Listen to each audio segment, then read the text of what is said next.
que dès l'enfance, je disais à mon père et à ma mère que je voulais être à la place du présentateur du JT TF1. C'est complètement une chasse aux sorcières. Ah oui, là le but c'est de nous mettre au bûcher. Par exemple, dans l'un de ces pays, que risque-t-on ? La prison, la flagellation et la peine de mort. 4800 actes anti-LGBT en France, donc ça c'était en 2024. Environ 3100 crimes et délits, donc agressions, menaces, etc. Et aux alentours de 1800 contraventions, donc des injures homophobes, voilà, des propos. Par exemple, on m'a mis un couteau devant moi, parce que j'étais homosexuel. Pour cet épisode de The Reason Podcast, je suis ravie car aujourd'hui je reçois Mehdi Fancy. Mehdi Fancy que j'ai déjà reçu à plusieurs reprises. Nous avons réalisé un podcast pour le média L'Immédiat, donc MyLimmédiat pour un monde sous influence que vous pouvez découvrir sur toutes les plateformes d'écoute. Et un podcast pour l'émission Ça bouillonne où nous avons exploré l'univers des TikTokers et des dérives. Aujourd'hui, je voulais réaliser un podcast qui me tient énormément à cœur, car Mehdi Fancy est une personnalité des réseaux sociaux engagée et c'est lui qui a créé le premier micro-trottoir de France LGBT. Et aujourd'hui aussi, il se lance encore sur les réseaux, car il a lancé un média d'information. Bonjour Mehdi Fancy. Waouh! Ah non, franchement, quel accueil, comme d'hab de toute manière, mais quel accueil. Mais bonjour Islane, en tout cas, merci beaucoup de l'invitation. Avec encore plaisir. Une fois. Et j'adore partager des moments avec toi, surtout pour tes podcasts. En tous les cas, c'est pas la première fois que tu viens à l'une de mes émissions, donc je vais te tutoyer. Des fois, je vous vois, mais bon, là, on va se tutoyer. Ah oui, je t'ai tutoyé. Voilà, donc non, mais ça me va très bien. Ouais. Tu as lancé donc un nouveau média. Je vois ça sur Instagram et je te suis. Et c'est toujours en fait dans cette ligne d'engagement par rapport à la communauté LGBT. Qu'est-ce qui t'a donné envie de créer ce nouveau projet ? Voilà, alors c'est toujours le même média, hein, donc c'est toujours autour de Mehdi Fancy sur mes réseaux sociaux. Alors pour le nouveau concept, qui existe déjà, hein, je ne l'ai pas inventé, je fais des articles. Voilà, de ce qui se passe dans le monde LGBT. Je parle des célébrités internationales ou françaises. On peut parler aussi, je parle aussi de la transidentité, de l'homosexualité. J'aborde vraiment tous les thèmes qui englobent la communauté LGBT. Oui, des sujets. Dans toutes ses formes. Des sujets qui te touchent. Habituellement, tu prends ton petit téléphone et ton micro et tu es en mode reporter, donc en mode micro-trottoir. Et là, en l'occurrence, c'est plutôt un travail, je dirais, journalistique, d'information. Exactement, c'est exactement ça. Donc, toutes mes sources sont vérifiées. Donc, tout ce que je poste sur les réseaux sociaux, c'est vérifié. Alors, je fais toujours les micro-trottoirs. Donc, voilà, ça j'abandonne pas parce que c'est vraiment ma passion première, c'est d'interviewer les gens et d'aller les voir dans la rue. Le terrain, sur le terrain, exactement. Et d'ailleurs, là, j'ai ma chaîne YouTube qui va pas tarder à se développer parce que je vais faire un méga micro-trottoir qui va peut-être durer 1 heure où les gens vont débattre entre eux. Donc voilà, donc ça arrive très prochainement. Et sinon, voilà, les articles que je fais, c'est une passion aussi. Hein. Mais tu sais, Rizlan, j'ai toujours voulu faire ce métier un peu de journaliste, d'animateur, chroniqueur. C'est ce que tu fais. Ouais, c'est ce que je fais et ça a toujours été une passion pour moi dès l'enfance en fait. Parce que dès l'enfance, je disais à mon père et à ma mère que je voulais être à la place du présentateur du JT TF1. D'accord. Donc, je suis pas au JT TF1, mais en tout cas... Il faut y croire. Et pourquoi pas, faut y croire. Pourquoi pas créer même le journal LGBT ? Alors, j'ai pensé. C'est une idée ? Alors, j'ai pensé, mais c'est vrai que j'avais pas envie de me renfermer sur moi-même, être seul dans une pièce et pouvoir donner des infos. D'accord. C'est pas quelque chose qui m'anime. Voilà, moi, ce qui m'anime, c'est vraiment discuter avec les gens, apprendre à les connaître. Et puis, plus je parle aux gens et plus je me connais de plus en plus aussi. Enfin, j'apprends aussi de moi-même en fait en parlant avec les gens, donc c'est ça qui m'intéresse, c'est de me faire évoluer, de faire évoluer les autres aussi. Oui, donc quel sujet t'as le plus marqué donc sur ton média d'information ? Alors le sujet qui m'a le plus marqué, il y en a énormément, hein. Je pourrais pas les choisir, mais là dernièrement j'ai vu par exemple en Malaisie qu'il y a des policiers qui sont rentrés dans un sauna. Donc voilà, en Malaisie, l'homosexualité c'est interdit, c'est illégal. Et si vous voulez, il y a des policiers qui sont rentrés dans un sauna où il y avait plus de 200 hommes qui étaient en train de faire leur sauna, quoi. Ouais. Et il y a la police qui les ont tous arrêtés, quoi. Voilà, pour soupçon. Soupçon de... Suspecté.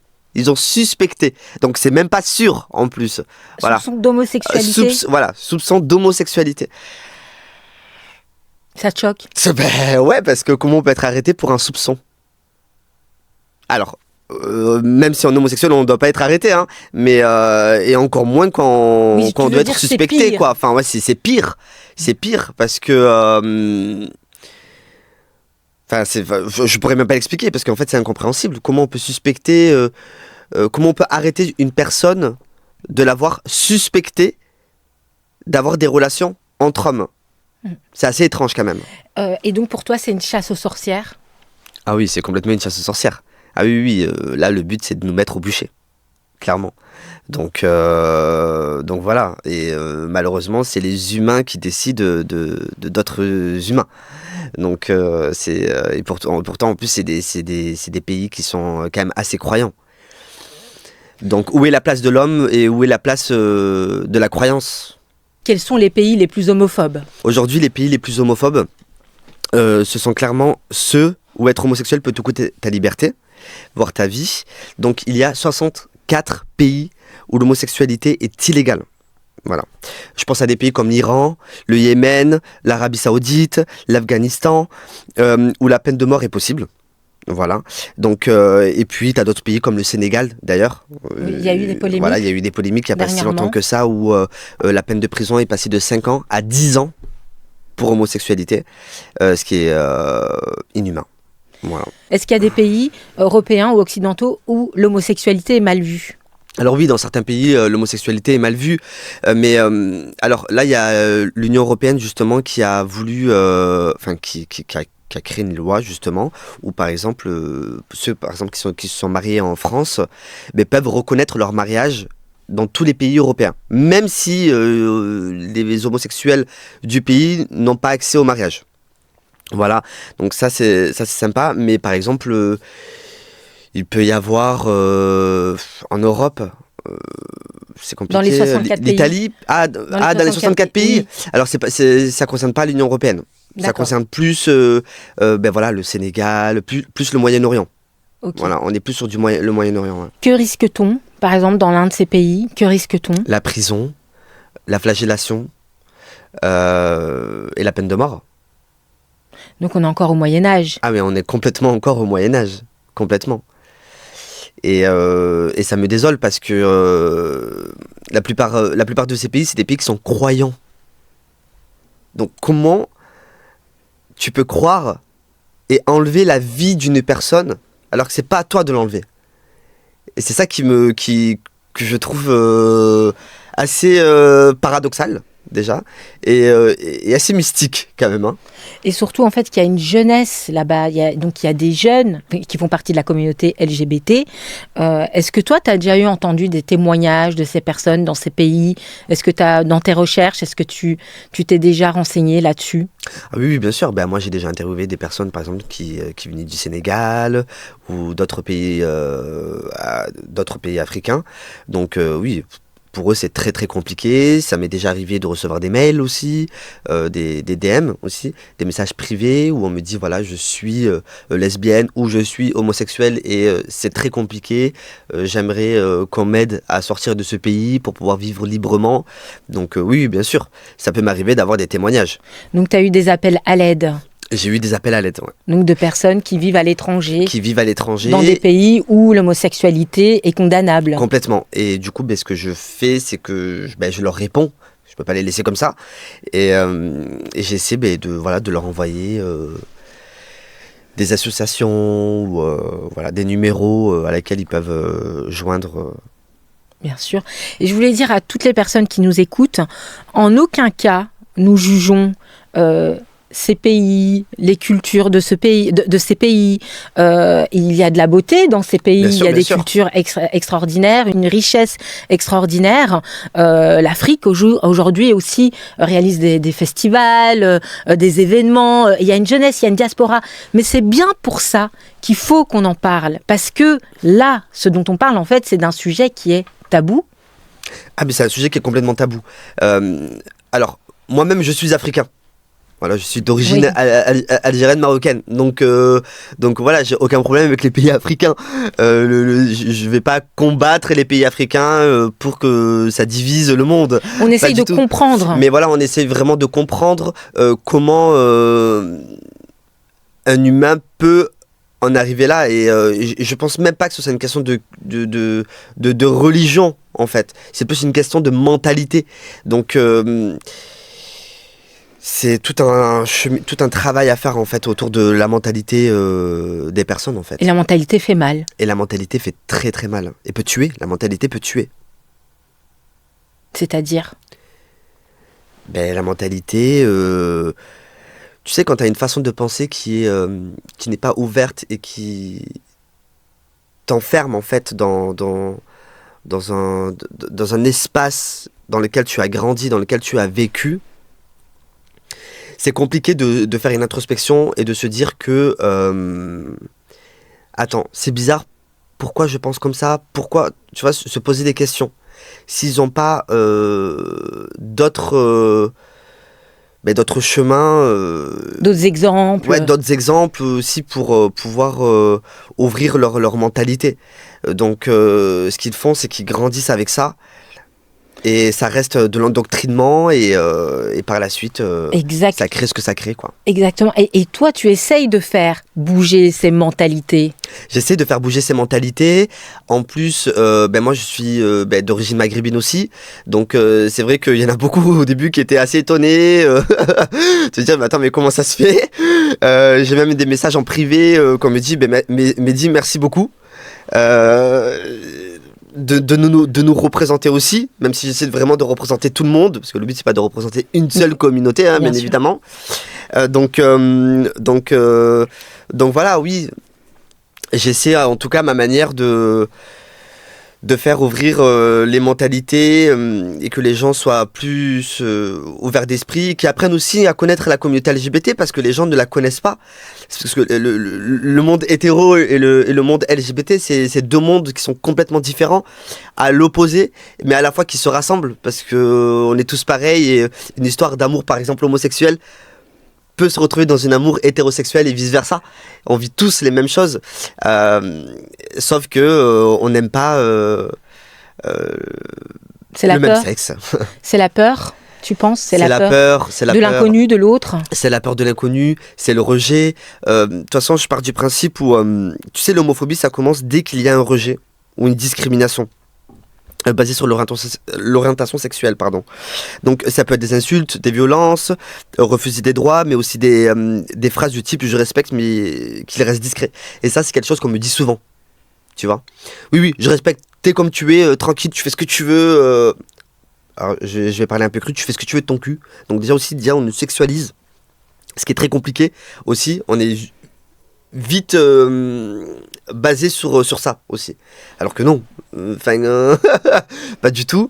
Et donc du coup c'est vrai que tu vois, c'est comme par exemple on me dit tiens, j'aime pas les arabes mais toi je t'aime bien. Oui, c'est exactement la même chose. C'est la base un peu des discriminations, voilà. Et des relents un peu racistes. Là on a fait le tour d'un point de vue international. Tu m'as expliqué, il y a des chiffres, 64 pays qui sont... qui criminalisent l'homosexualité. Qui condamnent l'homosexualité. Combien y a-t-il d'actes homophobes aujourd'hui en France, si tu as des chiffres?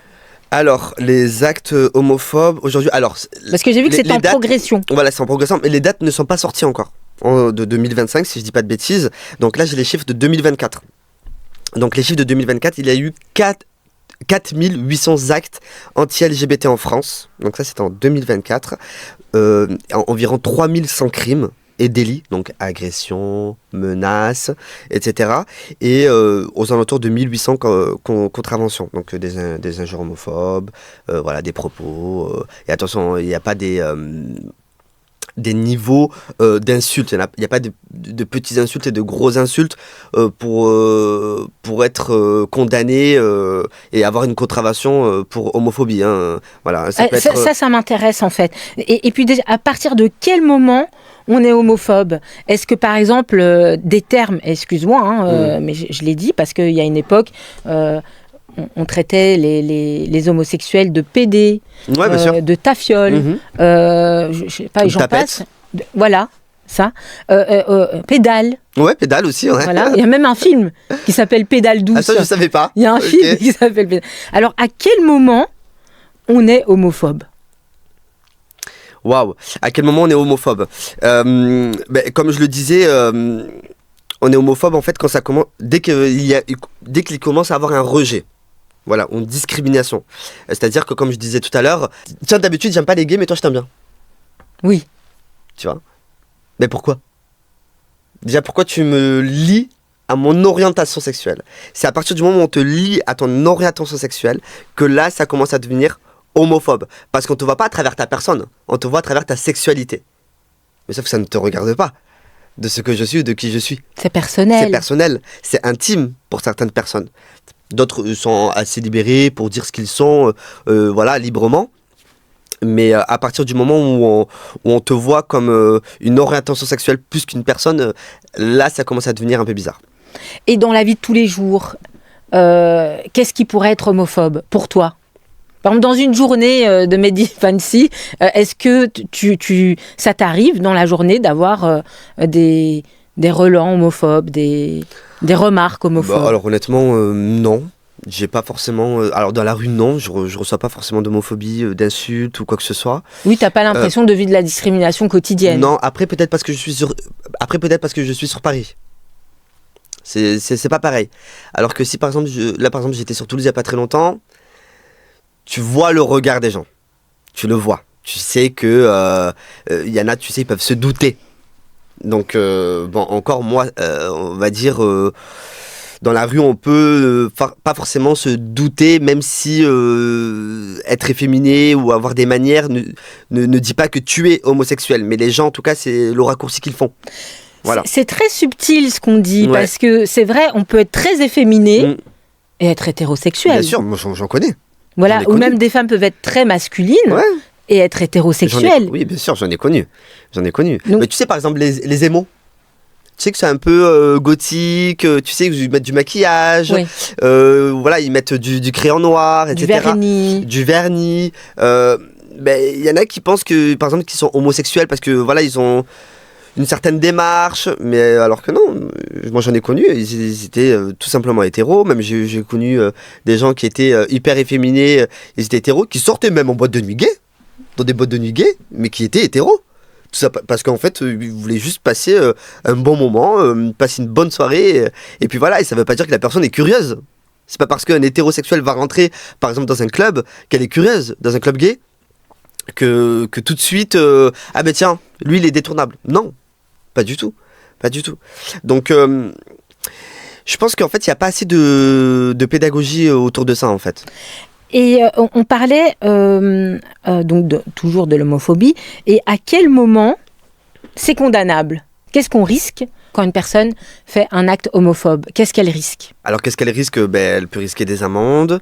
Après, si c'est des violences vraiment très graves, il y a une loi contre l'homophobie, donc au niveau de la législation. Est-ce que c'est un délit d'être homophobe? Alors, tu sais quoi? J'ai été agressé il n'y a pas longtemps par un chauffeur Uber. Et donc, il m'avait insulté de PD, parce que j'avais défendu une femme, etc. Bon, bref. Et quand j'étais au commissariat, tout de suite, il m'a dit, alors, les propos homophobes sont pris directement. En fait, sont pris directement et sont envoyés en priorité au procureur. Ah oui, c'est intéressant. Ouais, donc si vous êtes victime d'actes homophobes, il faut porter plainte. Est-ce que tu encourages à porter plainte? Bien sûr, il faut absolument, faut jamais rien laisser passer en fait. Parce que moi, j'ai laissé passé énormément de choses. Tu sais, moi, par exemple, on m'a mis un couteau devant moi parce que j'étais homosexuel. Et j'ai jamais porté plainte, j'ai jamais fait quoi que ce soit. En fait, je me suis laissé comme ça victimiser, en fait. Et en fait, on n'est pas des victimes. On n'est pas des victimes. Il faut pas se laisser faire.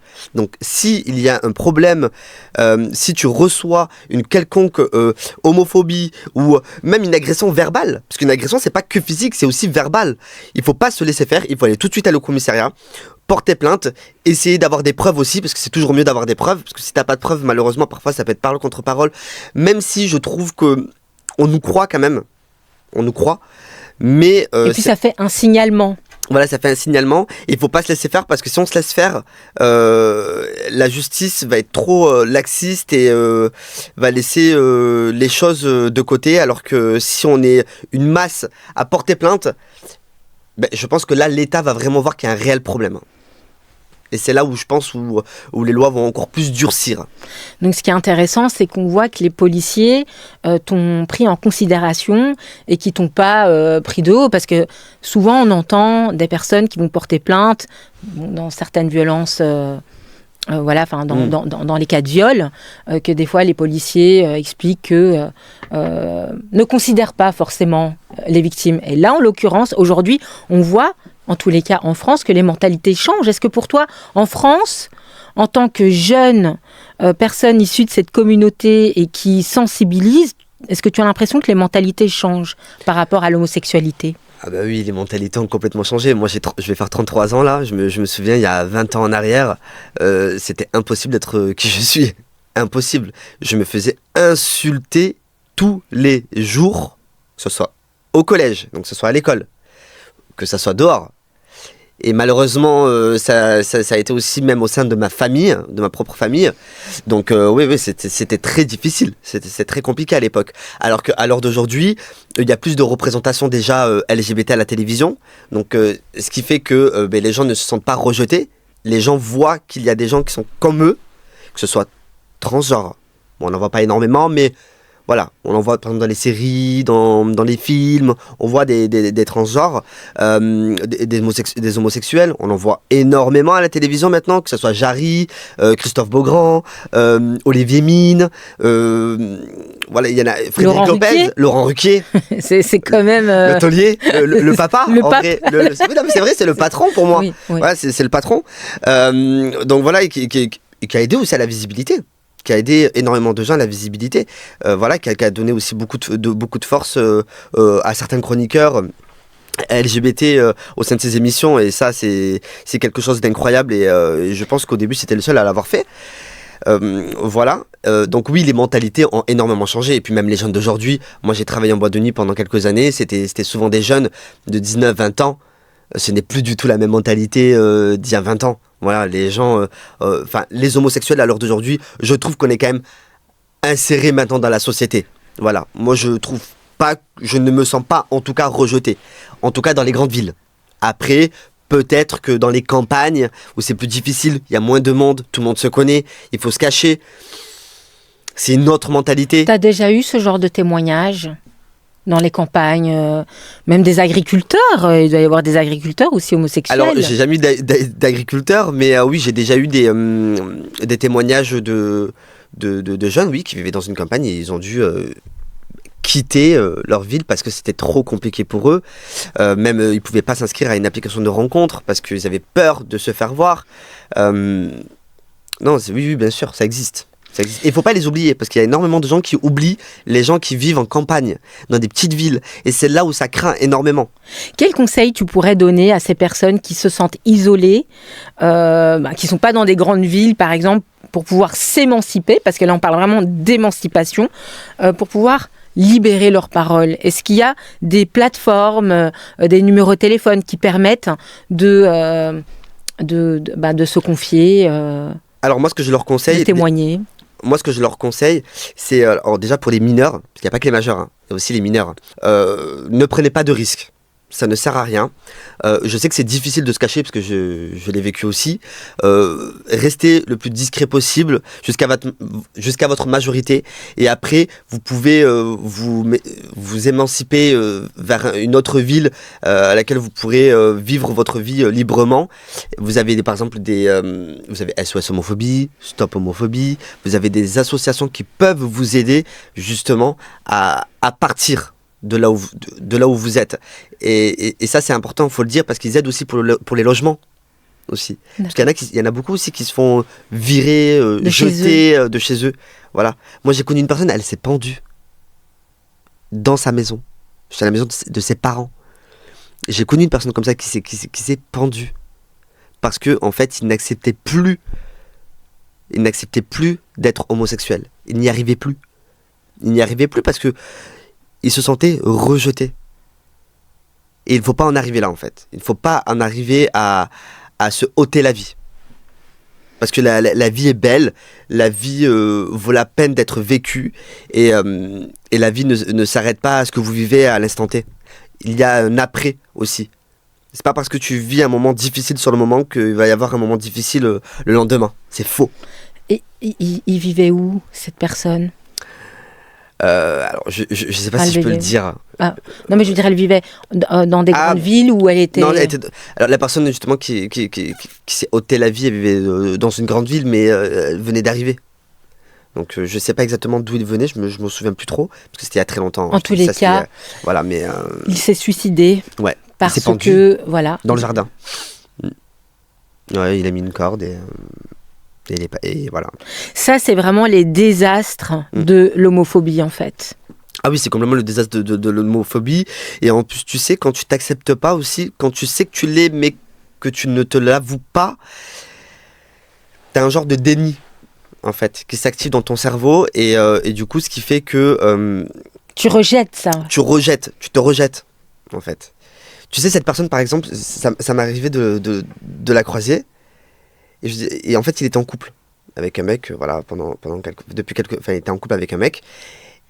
Et parfois, je le voyais seul. Je lui dis, ah, tu vas bien et tout, il va bien ton mec? Il me regarde, le regard noir. Ah oui, il me dit, mais qu'est-ce que tu me dis? Je suis pas pédé, moi, qu'est-ce que tu racontes? Alors que je l'avais vu avec son mec. Oui. Et après, je l'ai recroisé, il était avec son mec. J'ai dit, ah, vous allez bien et tout? Et il dit, ouais, ça va, nickel et tout. Tu vois, c'était... Même lui, il savait même plus la réalité. Il n'arrivait plus en fait à se positionner dans sa sexualité en fait. Bah oui, et il y a aussi des cas dans les banlieues où il y a des personnes qui sont homosexuelles et qui cachent aussi, qui le cachent, et même des femmes. Enfin, je veux dire, quand on parle d'homosexualité, on parle bien évidemment des lesbiennes aussi. Ben moi, j'ai vu que, moi, je suis l'exemple parfait, c'est que j'ai vécu en cité. J'ai vécu au Mirail. Sur Toulouse. Donc je connais très très bien le sujet. Alors, c'est peut-être un peu complexe ce que je vais dire, mais tu sais, quand tu grandis dans une cité, t'es accepté parce que t'as grandi avec les gens. T'as grandi avec ces personnes-là, avec les familles de ces enfants, enfin, avec les familles, etc. Donc, t'es ancré dans le quartier, donc voilà, tu fais partie de cette mini-société de quartier, quoi, on va dire. Alors que si, par exemple, j'aurais eu, je sais pas moi, 25, 26, 27 ans et que je serais venu comme ça dans une cité en tant qu'homosexuel, ben, je pense que ça aurait été beaucoup plus compliqué. On ne te connaît pas. En plus, tu as cette étiquette d'homosexuel. C'est compliqué. C'est difficile pour qu'on t'accepte. Tu vois, un quartier, il faut vraiment grandir là-dedans pour qu'on puisse t'accepter, sinon t'acceptes pas. Oui, parce en tout cas, c'est compliqué. Quand tu grandis là, on te connaît depuis enfant, t'as des amis, puis peut-être des amis qui te protègent aussi. Oui, voilà, t'as des amis aussi qui te protègent, bien sûr. Oui, c'est ça, il y a aussi de la protection, ouais, bien sûr. Et puis les gens, tu sais, ils ont aussi un certain respect par rapport aux familles. Dans les quartiers, c'est souvent aussi les familles. Tu vois, c'est consacré vraiment aux familles. Donc du coup, ce qui fait que, bah, moi, peut-être qu'on me respecte aussi par rapport à ma famille, et vice-versa. Tu vois, parce que la mère connaît la mère de l'autre. Ouais. Tu vois, donc ça faisait des croisements comme ça qui fait que... c'est la famille, quoi. C'est la famille, c'est toute une famille, en fait. Voilà. Et pour les lesbiennes, c'est vrai que, en tout cas, moi, à ma connaissance, et par rapport à mon point de vue personnel et à mon expérience, c'est vrai que les lesbiennes, pour moi, ont toujours été moins agressés que les homosexuels, que pour les hommes en fait. Pourquoi ? Parce que tout simplement, les hétéros sont peut-être aussi excités sur 2 femmes, tu vois. Alors que là, Après, je parle en l'occurrence des hommes. Hein. Après, il y a le regard des femmes aussi, entre elles, les parents, dire à ses parents quand on fait partie par rapport à ça. Oui, okay, alors, il y a aussi... alors par rapport à la société, je trouve que c'est moins compliqué d'être lesbienne que d'être homosexuel, que d'être gay, pour moi, personnellement. Après, je sais que ça reste toujours compliqué, mais pour moi, ça l'est toujours moins auprès des autres. Parce que tu sais, l'homme, il a ce côté, normalement, qui doit être très viril, tu sais, qui ne doit pas être soumis. Parce que c'est ça aussi, hein, les gens pensent que l'homosexualité, c'est de la soumission, tu vois. Mais il y a une époque, les femmes lesbiennes, elles n'étaient pas acceptées non plus. Ok. Les femmes lesbiennes, c'était vraiment tabou aussi. Ok. Les femmes qui voulaient s'habiller comme des hommes.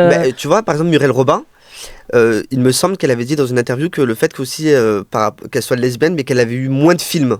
Oui, dans le cinéma aussi. Dans le cinéma. Même quand on est homosexuel, dans le cinéma, quand on est gay dans le cinéma, on le dit pas forcément par peur qu'on vous donne pas des rôles. Oui, et en plus, apparemment, il y a plein d'animateurs aussi qui ne le disent pas, qui sont homosexuels, qui se cachent toujours. Et que peut-être on ne saura jamais, donc bien sûr. Mais dans tous les cas, de toute manière, aimer une personne du même sexe reste très compliqué encore à l'heure d'aujourd'hui, même si les mentalités ont changé. Donc qu'on soit lesbienne, qu'on soit gay, la difficulté finalement reste la même. Il n'y a pas d'échelle, quoi. L'homophobie, elle reste la même. Et pour revenir donc à ces personnalités qui assument d'être homosexuelles, il y a une personnalité aussi homosexuelle et qui a fait du mal.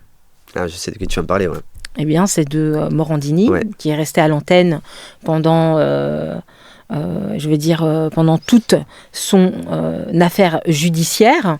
Il a été condamné pour corruption de mineurs et il y a eu des témoignages de victimes. Donc, et depuis des années. Hein. Voilà, depuis des années, sur Mediapart, dans les Inrocks. Que penses-tu de cette affaire ? Qu'est-ce que je pense de cette affaire ? Est-ce que ça t'a révolté, toi, en tant que... Bien sûr, ça m'a révolté parce que la parole a mis du temps à être entendue. Je pense à Chris Bieber, par exemple, qui à l'époque était le sosie de Justin Bieber, qui a côtoyé Jean-Marc Morandini, que depuis des années et des années, il disait que Jean-Marc Morandini n'était pas totalement net avec lui. Voilà.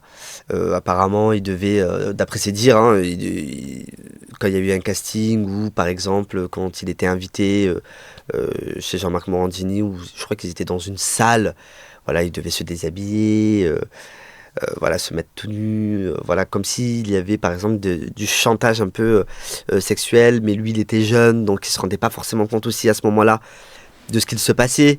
Pour lui, il était jeune, il kiffait sa vie, et puis voilà. Donc et puis c'est malheureux. C'est malheureux en fait que les hommes à l'heure d'aujourd'hui ne soient pas entendus.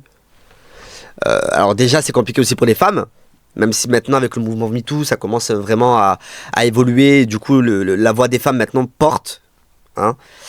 Mais c'est vrai que la voix des hommes c'est toujours un peu plus compliqué. C'était la question que je voulais te poser. Est-ce que pour toi, lorsque les hommes se plaignent de ce genre en fait d'agression sexuelle, est-ce que ils sont invisibilisés ? Est-ce que c'est vraiment une question ? Est-ce que tu as l'impression qu'ils sont invisibilisés ? Alors, on est complètement invisibilisés. Pourquoi ? Parce que déjà, moi je pense, c'est parce qu'il y a une sexualisation déjà. Autour, je vais parler des homosexuels, hein. Je vais pas parler forcément des hétérosexuels qui vivent des violences, même si ça existe, hein, bien évidemment. Hein. Mais là, par exemple, à l'occurrence, chez les homosexuels, déjà, nous, on est très sexualisés. Donc, les gens pensent que, vu que parfois c'est un peu olé olé, se disent, mais non, mais c'est pas possible. C'est pas possible, il peut pas vivre, par exemple, une violence sexuelle. Tu vois ? C'est la notion du consentement, en fait. C'est la notion du consentement. Et en fait, certaines personnes... les gens pensent toujours qu'on est consentant, en fait. Juste parce qu'on est homosexuel. Encore une fois, on nous renvoie sur notre sexualité. Alors que non. Pas du tout. Moi aussi, j'ai des envies. Si j'ai pas envie, j'ai pas envie. Et si j'ai envie, j'ai envie. Et ben c'est pour ça qu'aussi notre voix aujourd'hui n'est pas forcément entendue. Mais il y a aussi un #MeTooGay, un hashtag #MeTooGay aussi qui existe. Donc voilà, donc si aujourd'hui vous avez des choses à dire. Et t'es victime d'agressions sexuelles, ou même quand vous étiez mineur, ouais, il faut libérer votre parole. Bien sûr, et surtout qu'en plus, pour ceux qui sont par exemple, qui ont vécu des violences sexuelles, il me semble que tu as le droit à 10 ans. Tu as 10 ans pour porter plainte, il me semble. Donc tu peux encore, même si tu es il y a 8, 7, 9 ans en arrière, ben, tu peux encore porter plainte. Tu peux encore porter plainte pour les violences que tu as vécues. Et lorsque tu as vu que Morandini, suite à la dernière décision en fait judiciaire, comme quoi il était condamné, a été maintenu sur CNews, ça t'a fait quoi? Ça t'a éveillé quoi? Qu'est-ce que tu t'es dit? Non mais moi j'ai halluciné. Quand j'ai vu que Jean-Marc Morandini était encore à l'antenne, mais comment ça se fait que l'État, en tout cas la politique...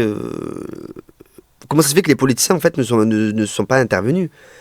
Enfin, surtout avec tout ce qui s'est passé, avec les MeToo qui s'est passé, où ça a fait du bruit dans toute la France entière, avec l'affaire Pellico aussi. Oui.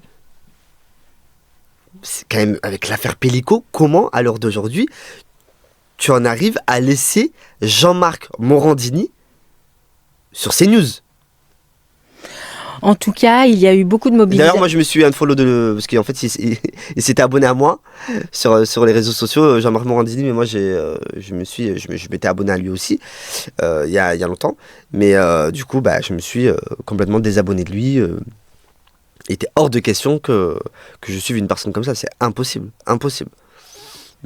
Donc ça, c'est les dérives aussi, un peu du show business, du pouvoir, de l'abus de pouvoir. L'abus de pouvoir, et puis tu sais, quand t'as une équipe derrière, quand t'es protégé aussi, oui. Et là, il a été... accès à tout. Est-ce que pour toi, qu'il a été ultra protégé? S'il a été à la tête de CNews alors qu'il a été condamné, oui, il a été protégé. Enfin, là, c'est... je vais pas faire de spéculation, mais là, pour le coup, c'est réel. Tout le monde l'a vu. Tout le monde le sait, c'est pas un secret. En tout cas, il y a eu une mobilisation sur les réseaux sociaux. Oui. Vraiment, des associations comme Move Enfant, je ne sais pas si tu connais Arnaud Gallet, qui lui-même a été victime dans sa jeunesse d'agressions sexuelles. Il y a eu beaucoup de mobilisation, de vidéos, ça a beaucoup tourné sur les réseaux sociaux. Et puis, Sonia Mabrouk, qui a démissionné. Donc, quand même, respect à elle, donc respect à ma consoeur, qui a pris cette décision. Il y a beaucoup de personnes qui ont dit oui, il fallait qu'elle le fasse plus tôt, mais elle l'a fait. Il fallait qu'elle le fasse plus tôt aussi, il faut que... Enfin, c'est son travail, quand même. C'est son travail. Donc, faut lui laisser aussi le temps de réaliser ce qui se passe, comment rebondir aussi, parce que c'est un métier qui est assez compliqué quand même pour se faire une place. Donc, elle a risqué son travail aussi. Enfin, en tout cas, c'est pas des mesures qu'on prend à la légère en fait. Voilà. Et puis malheureusement c'est toujours compliqué de partir pour quelqu'un quoi.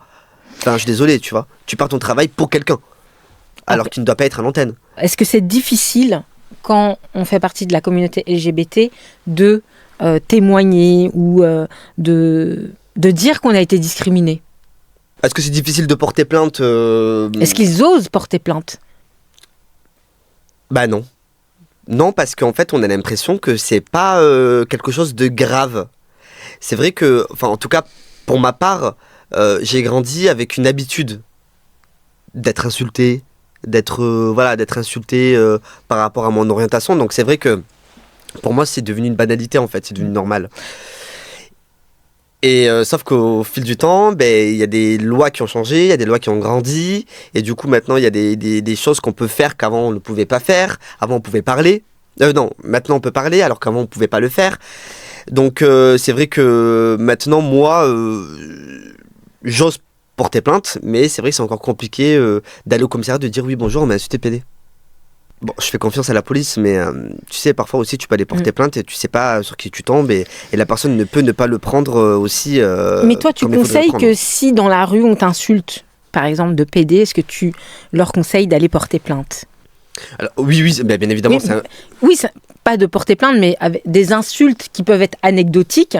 Est-ce que pour toi, c'est important de porter plainte même pour des petites insultes? Ah oui, Parce que c'est ce que tu as fait finalement, toi. Oui, c'est ce que j'ai fait. Bon, après, moi, il y a eu une agression, Oui, il y a une agression. une petite agression physique, mais oui, c'est hyper important d'aller porter plainte, même pour une insulte, bien sûr. Parce que si tu laisses passer, mais la personne va recommencer. Ouais. Et ça peut partir, tu sais, ça part d'une insulte, après ça peut partir d'une plus grosse insulte, Ouais. après ça peut te toucher, Ouais. après ça peut t'agresser physiquement. Tu vois, donc il peut y avoir aussi une évolution. Ouais. Donc faut rien laisser passer. Une Dès le départ. escalade, en fait. Dès le départ. Ouais. Et moi j'ai une personne que j'ai interviewée d'ailleurs, Johan, qui en ce moment d'ailleurs est dans qui veut épouser mon fils. Justement, je l'avais interviewé et lui, il porte plainte à chaque fois qu'on l'insulte. Et ça vaut pour les femmes aussi?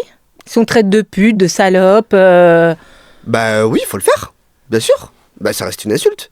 En fait, du moment que c'est illégal, du moment que ça t'atteint, toi, à ta personne, bah oui, il faut porter plainte, bien sûr. Et donc c'est illégal alors d'insulter. Bah c'est d'insulter de PD, c'est de l'homophobie. C'est l'homophobie, ouais. Pour moi, traiter par exemple une femme de pute, c'est de la misogynie. Ouais.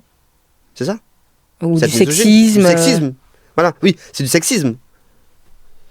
Donc oui, bah pour moi, c'est du moment que ça t'atteint, du moment que ça te blesse, toi, à l'intérieur de toi, oui. On va parler d'un sujet vraiment qui m'a beaucoup interpellée. C'est autour donc des violences conjugales. On s'intéresse souvent aux violences conjugales dans les couples hétérosexuels, mais rarement dans les couples LGBT. As-tu recueilli des témoignages de personnes qui ont été victimes de violences conjugales? Alors déjà, j'aimerais... Hommes et femmes, par exemple. Alors déjà, j'aimerais dire qu'il y a 2% des gays et bisexuels, voilà, qui déclarent avoir subi des violences au sein de leur couple. Donc c'est en 2015-2016. Voilà, j'ai pas les dates pour 2025 et 2026 et avant, quoi. Voilà, c'est selon l'enquête. C'est quelles sources? Ce sont quelles sources? Et la source, c'est l'enquête, alors selon l'enquête de Virage LGBT de l'INED, qui est l'Institut National d'Études Démographiques. Voilà, qui a regroupé ces informations et qui inclut explicitement homosexuels et bisexuels et mesure la violence dans les relations intimes aussi. Voilà. Donc, est-ce que tu as recueilli des témoignages? Ah oui. Alors, pour les témoignages, oui, j'en ai recueilli un. Voilà, alors j'en ai recueilli plusieurs, mais en l'occurrence, il y en a un qui m'a énormément touché. Donc, c'est celui, par exemple, de Hermano. Voilà, Hermano qui est... chroniqueur chez Samzira. Chroniqueur, voilà, chez Samzira, qui était venu à mon micro, que je l'avais interviewé, et du coup, il m'avait parlé de son histoire personnelle, où justement, il avait vécu des violences, des violences physiques, en fait. Il a été à l'hôpital. Son ancien mec lui avait mis des coups de poing au visage, il était gonflé, il avait des bleus, il a été jusqu'à l'hôpital. C'est trash. Hyper trash, Ouais. il a été jusqu'à l'hôpital. Il a porté plainte, ça a été jusqu'au procès. Il a vécu un enfer pas possible, il a vécu 3 ans avec cette personne. Je me permets de raconter son histoire parce qu'il me l'a raconté en interview et puis il en parle librement. Mais c'est vrai que ça, c'est une histoire qui m'a énormément touché. Et en plus, surtout quand je le vois, c'est une personne quand même qui est très solaire. Donc tu peux pas te dire qu'il a vécu ça. Tu te dis, mais où sont ces traumatismes? Où sont ces traumas? Tu vois. Donc c'est vrai que parfois les gens cachent bien ce qu'ils ont vécu et peut-être que aussi il a réussi à avancer, voilà, parce qu'il est un peu coach love aussi, il est un peu aussi dans le mindset. Donc ce qui fait que peut-être qu'il a réussi à évoluer. Je pense qu'il me semble qu'il a dû voir aussi des psychologues, etc. Mais d'ailleurs je l'embrasse parce que je l'apprécie beaucoup, Hermano. C'est une très très bonne personne. Qui a le cœur sur la main, c'est vraiment une personne authentique. Et est-ce que ça a été ponctuel ou est-ce qu'il l'a vraiment vécu tout au long de sa relation? Alors ça, il faudra lui poser la question. Je veux pas dire de bêtises. Je pense qu'il avait vécu... Non, mais c'était de manière, je pense, assez récurrente. Mais en fait, je pense qu'il était dans une relation assez... Toxique. Toxique. Et tu sais, quand tu aimes, tu as du mal à partir. Il y a énormément de gens qui ne comprennent pas pourquoi tu ne pars pas si tu te fais agresser physiquement, quand tu te fais insulter. Il y a l'emprise. Il y a l'emprise. Et l'emprise existe vraiment. Est-ce que tu as entendu d'autres témoignages là-dessus? Est-ce que c'est quelque chose des récurrents qui arrive dans les relations homosexuelles? Non, je n'ai pas entendu. Non, je réfléchis. Est-ce que tu comprends pourquoi on n'en parle pas autant que les violences conjugales dans les couples hétérosexuels?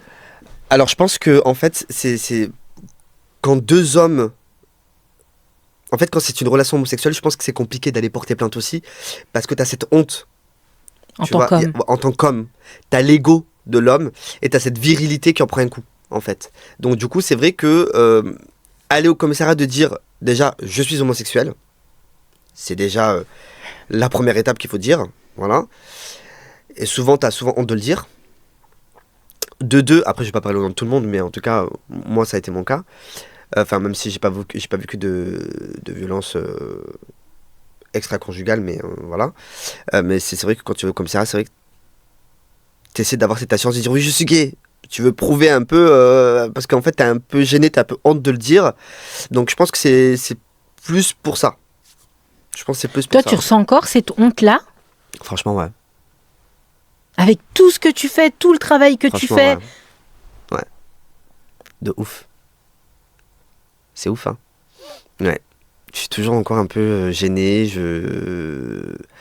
Ouais, des fois, je me sens pas trop bien dans ma peau, en fait. Franchement, je te le dis, hein, parce que j'en ai jamais parlé à personne. Et puis, c'est vrai que parfois, en interview, je fais le mec un peu, voilà, oui, je suis gay, j'assume.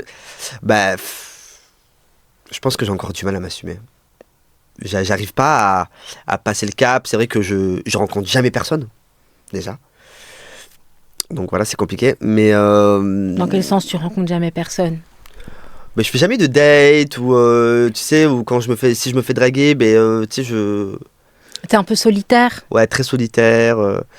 Ouais, parfois je peux me renfermer un peu sur moi-même. C'est la peur aussi du couple? Que ça s'inscrive vraiment? De se dire, bah voilà, je suis en couple. Et je suis gay. Je sais. Ouais. Ouais. Je pense que c'est plus ça. Je pense que c'est vraiment de se dire bon, c'est officiel, je suis gay. Tu vois?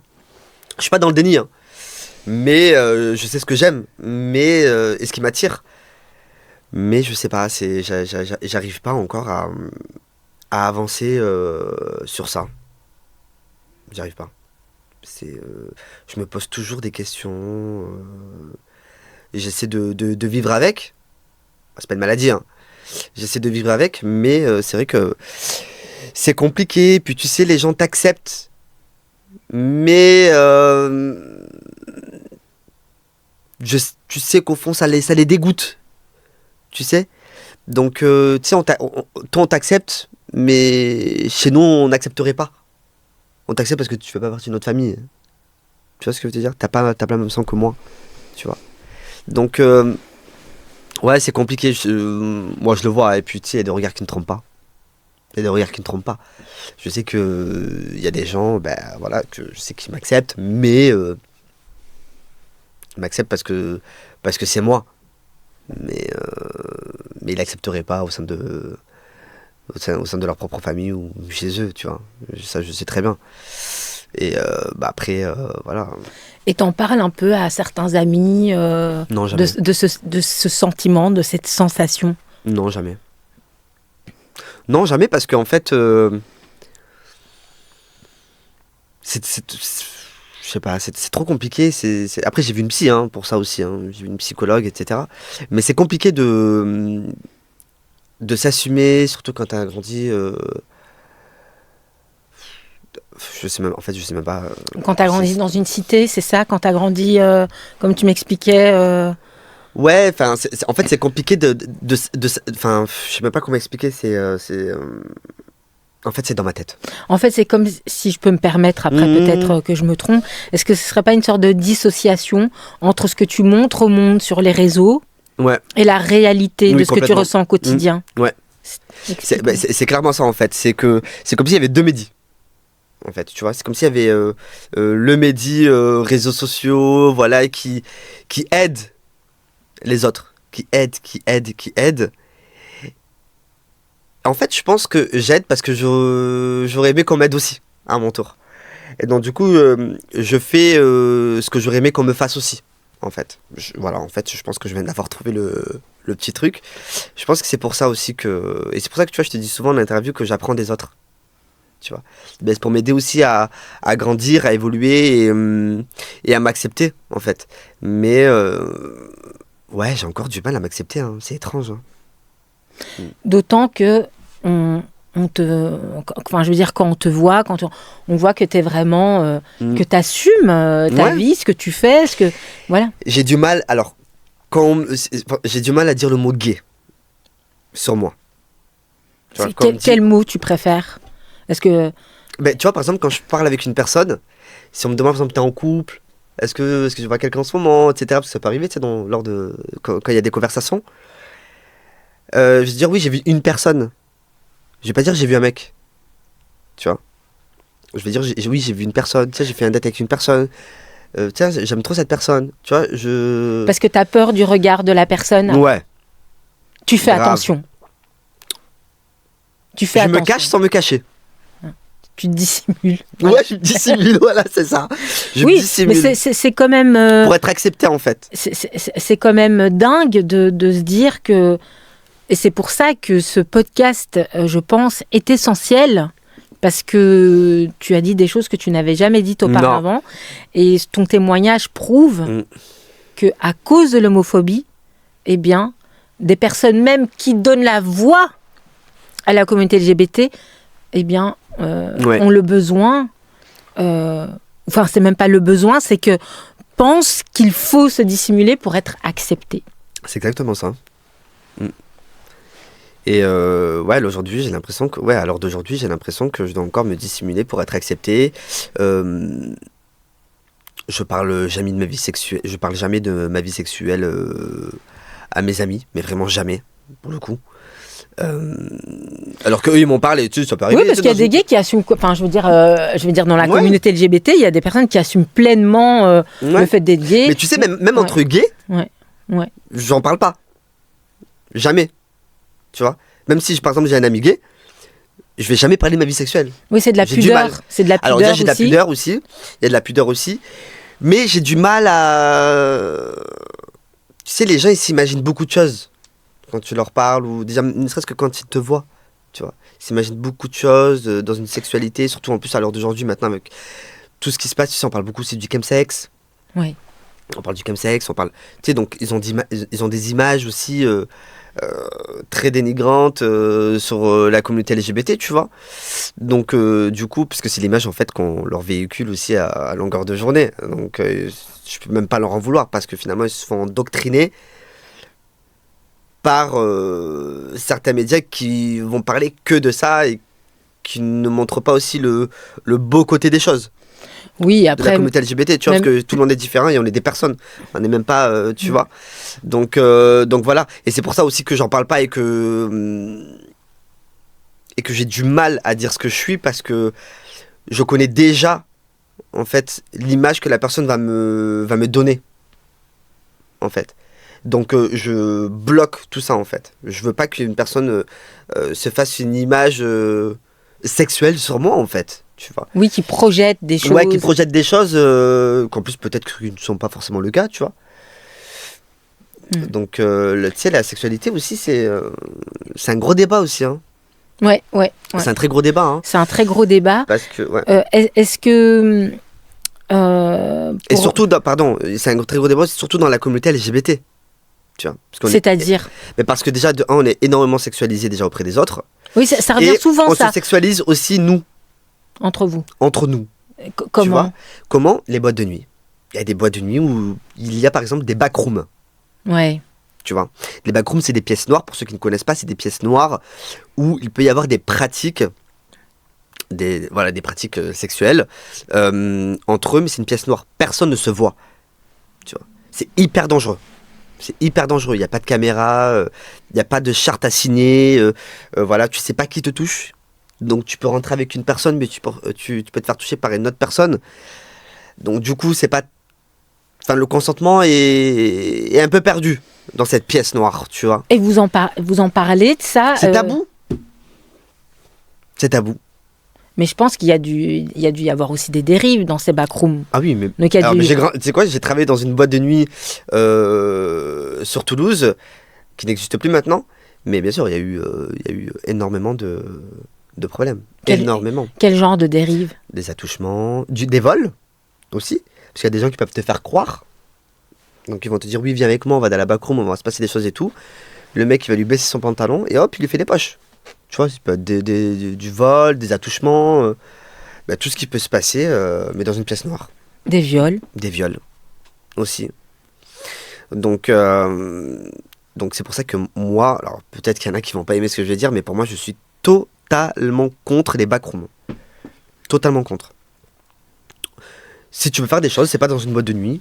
Est-ce que tu penses que ça, c'est générationnel, que toi, t'es contre les backrooms? Parce qu'il y a d'autres gays qui sont plus âgés. Pour eux, c'est leur mode de fonctionnement. Ils ont été quelque part aussi un peu initiés à ce genre de sexualité. Alors, à l'époque, les backrooms, j'avais fait un article sur ça. Parce que ça a toujours existé les backrooms. Alors, oui, en tout cas, surtout dans les années 90, je pense. Ça a toujours existé. Alors, si je dis pas de bêtises, selon ma mémoire, parce que j'avais fait un article sur ça, il me semble que les backrooms, au début, c'était justement des endroits justement pour se cacher. Tu sais, c'était pour être safe.